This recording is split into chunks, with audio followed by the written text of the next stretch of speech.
Well, good morning, folks. Pastor Rocky Branch, Spruce Pine First Baptist Church.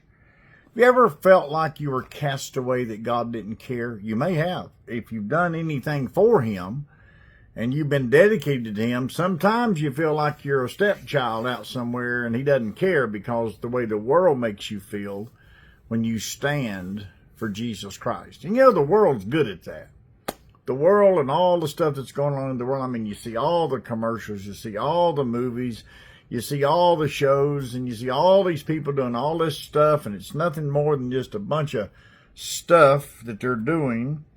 And when you start standing for the right thing and you start believing and trying to share Christ, the world makes you think that you're crazy, that you just lost your mind, that you're just a very weirdo in some way or another, and you just don't have any way in the world of making anything work, and you can't see clearly until you get one of these, and then you can clean your glasses.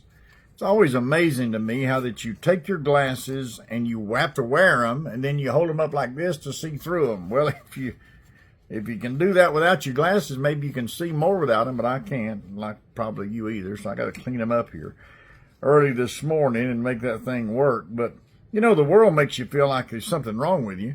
And when you stand for Christ and they make fun of you and mock you, and they may not do it to you personally, but you see them and hear them do it to Christians, and you're a Christian, so it makes you a little bit weary sometimes of taking those stands like that. And that's what the devil's job is. I mean, his whole deal is to put you in that position. This is what Paul says. In Romans chapter 11, he said, I say then, has God cast away His people? Now, that's a good question. Because the way the world is, full of wickedness and all the things that we see happening and all the crime and all the drama and all the child trafficking and all the everything. Lord, where are you?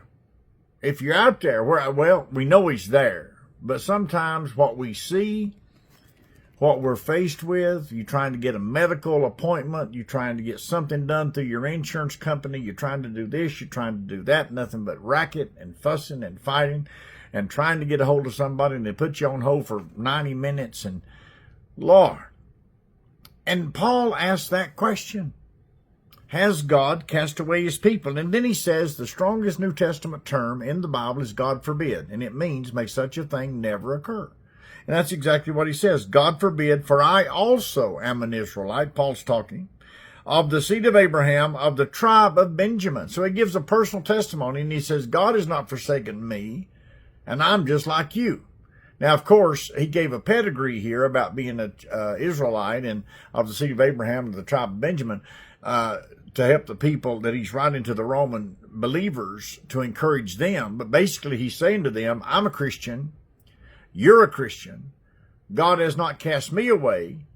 God will not cast you away because He's no respecter of persons. So He's going to treat everybody the same. That's good news because we have partiality as people. You can't help it. You just have it. There's some people that can get to you and some people can't. That's just the way it is in life. So that doesn't mean that you're terrible or anything like that, but you do feel differently about certain people. And you feel differently about other certain people. So it's very important. And then he says in verse number 2, God has not cast away His people, which He knew before. Don't you remember what happened? The scriptures tell us of Elijah. How that he made intercession to God against Israel, saying, Lord, they've killed the prophets. And we know this to be in 1 Kings 19, when Elijah runs and hides in the cave because of Jezebel and Ahab and Mount Carmel experience. You remember that in 1 Kings 18 and then 19. And he goes on to say, hath God cast away His people? No. Elijah felt that way. Elijah is a great man. Elijah escaped death, he and Enoch. And Elijah is going to be one of the prophets that comes back in the book of Revelation, I think the 13th chapter, where they die in the streets and then they're raised up again. That's Enoch and Elijah. And this is a great man of God. I mean, this guy stood up on Mount Carmel and he just dared them to be greater than his God. Not him, but his God. And then he comes off of Mount Carmel in 1 Kings 18. And he comes down and Jezebel threatens him, and he runs 19 miles and hides in the cave. And he takes a great deal of time making a party for himself of self-pity. Nobody is with me.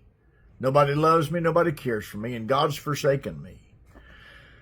Well, you know, really and truly, sometimes we get down about stuff. And I don't think we should criticize people necessarily that get down about stuff, because if they're not doing something, they can't get down about stuff. If they're not working, they can't get weary. I mean, I think that those things are important. And I think sometimes too many people that have maybe more faith or more experience are harder on people that don't have more faith and more experience than they have.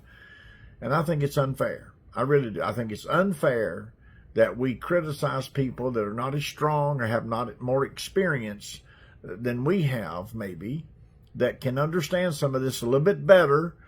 And here Elijah, a great man, and he said, hey, Lord, they killed the prophets. Verse 3, they dig down the altars. I'm left alone, and they seek my life.